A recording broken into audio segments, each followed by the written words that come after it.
Admittedly, this is probably going to go down as one of the most obscure things I'll ever talk about, but I absolutely love it, and considering I have basically made it a symbol of my channel, I feel I have an excuse to talk about it.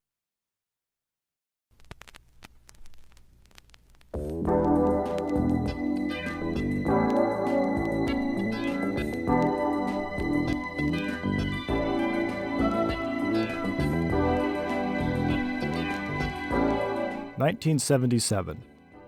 The Atari 2600 is making its way into homes. The A10 just entered service. And this guy just made Star Wars.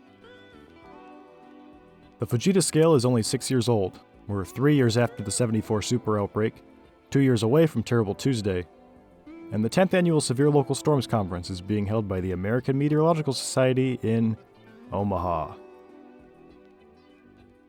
Okay, fair to say that's not the most interesting thing, but it isn't completely boring, because in attendance at the conference is none other than Storm Chaser extraordinaire, David Hoadley. For those not in the loop, Hoadley, along with meteorologist Dr. Neil Ward, are widely considered to be the progenitors of the modern exercise of storm chasing, and he's at the conference to show off his masterful collection of stills he had captured while chasing. Hoadley isn't, however, just known for having initiated storm chasing. Today, the storm chasing community is an incredibly interconnected conglomeration of hobbyists and professionals alike, sharing all kinds of information instantaneously on Twitter, YouTube, and Discord. Everything from forecasts to media to National Weather Service damage surveys to what numbnut drove into a tornado this time. All of it is readily available to nearly everyone. In the 1970s, nearing the peak of the golden era of storm chasing, not so much. Not only was there a fraction the number of chasers there are today, the only real efficient way of group communication was through hosted meetings and conferences. Otherwise, you're going to have to whip out that phone book and dial someone up. Or if you're really something to behold, you send them a fax. Hoadley, however, figured there was a better way to go about facilitating a storm chasing community than strictly semi-annual get-togethers. And after bouncing ideas between himself and OU meteorologist Randy Zipser, he left the conference and returned home to Virginia. What resulted was this. Alright, not this one specifically. The first several issues looked less like magazines and more like exceptionally well done middle school homework assignments. But nonetheless, this was the birth of Storm Track. Running from 1977 to 2002, it definitely refined itself as it went on, even going digital in 1995 under the watchful eyes of Tim Vasquez.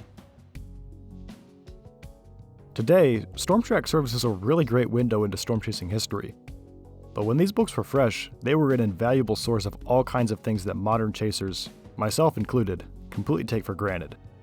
Photographs, accounts from fellow chasers, archived weather data, vehicle tours, tips and pointers, prediction surveys, you name it, and it has it. However, setting aside the practical aspects of the magazine, what really made Storm Track shine was undoubtedly the artwork. Hoadley, while skilled with a camera, was even more so a craftsman with his pencil. His sketches are, for lack of better words, brilliant, many of which serve as timeless references for even modern storm chasing, for better or for worse. Hell, even I've been inspired by some of his drawings, and you better believe these sketches made their way into Storm Track. Every well-rounded magazine naturally requires a comic, and for Storm Track, this was Funnel Funnies. No surprise, Funnel Funnies was a series of comedic takes on various aspects of storm chasing, from forecasting to technology to scientific endeavors to the various characters and situations one may encounter. Some were exaggerated, some weren't. What they all shared, however, was Hoadley's incredible artistic style, and absolutely contributed to the success of the magazine as a whole.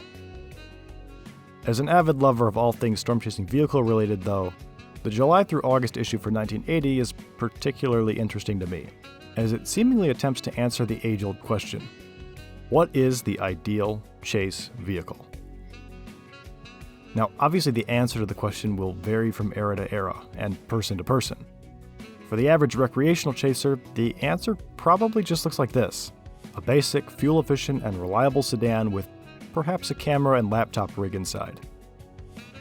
If you're a little more involved, maybe you add some radio equipment, external cameras, or even an amber light if you're feeling like that.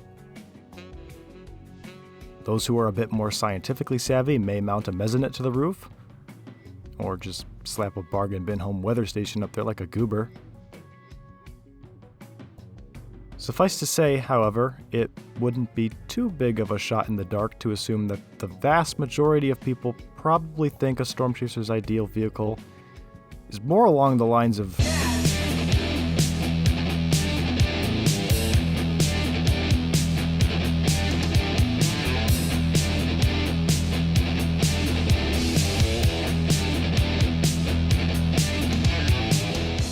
the Tornado Intercept vehicle.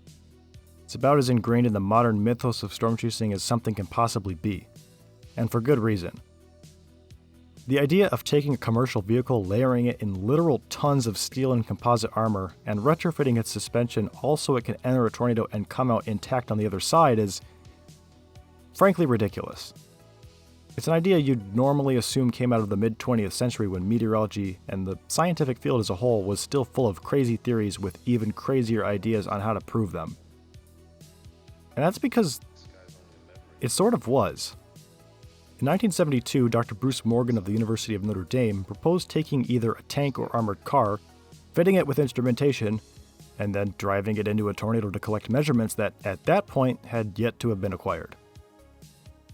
In an era when the idea of bombing tornadoes was still very much on the table, however, apparently even this concept was too much, as the Human Tornado Intercept project lost out to the Remote Tornado Probe. It wasn't until the turn of the century when men like Steve Green and Sean Casey, with smaller personal projects, nerves of steel, and perhaps just a little bit of inspiration, Coincidence? I think not! made it a reality. And TV loved it. In terms of hyping up storm chasing to the public, Discovery's Storm Chasers is second only to the behemoth that is Twister. It's a 5-season adrenaline-filled drama fest that just so happens to be centered around a natural disaster.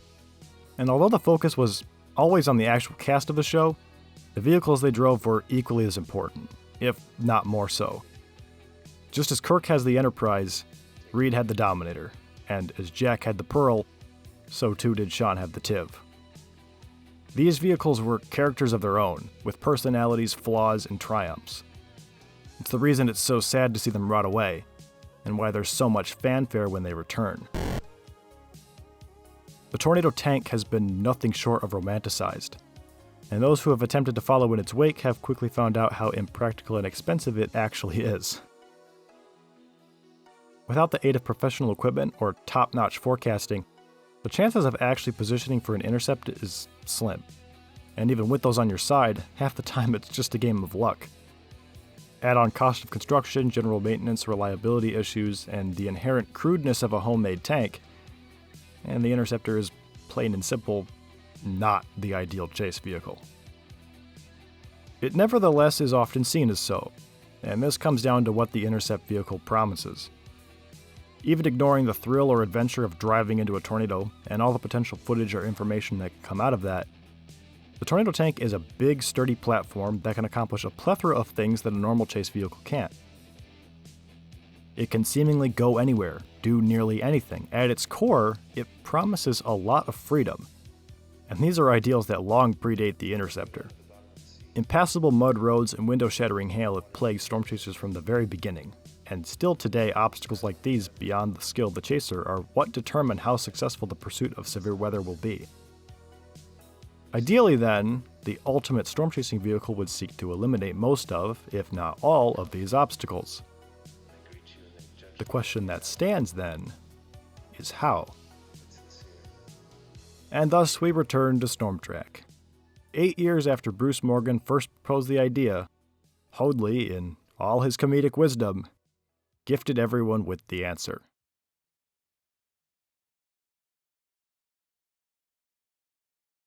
I mean, what the hell am I even supposed to say?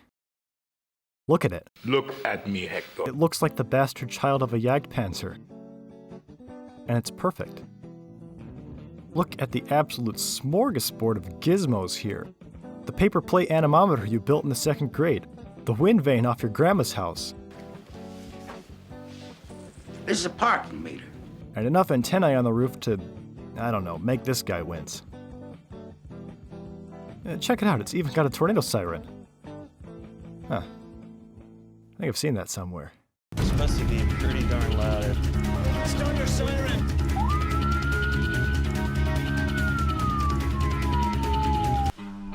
Well, I think it's safe to say that this little trapezoid is the solution to all our problems. I suppose the only thing left to find out is, can it survive a tornado?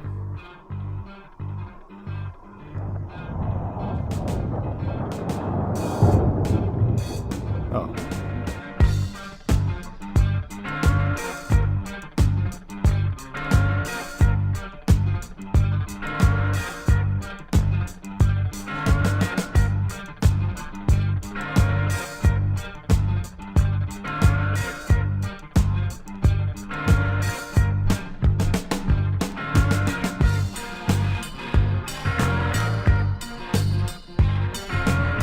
Hold on, wait, no, sorry, that's not a tornado siren. It's a microphone that detects tornadoes.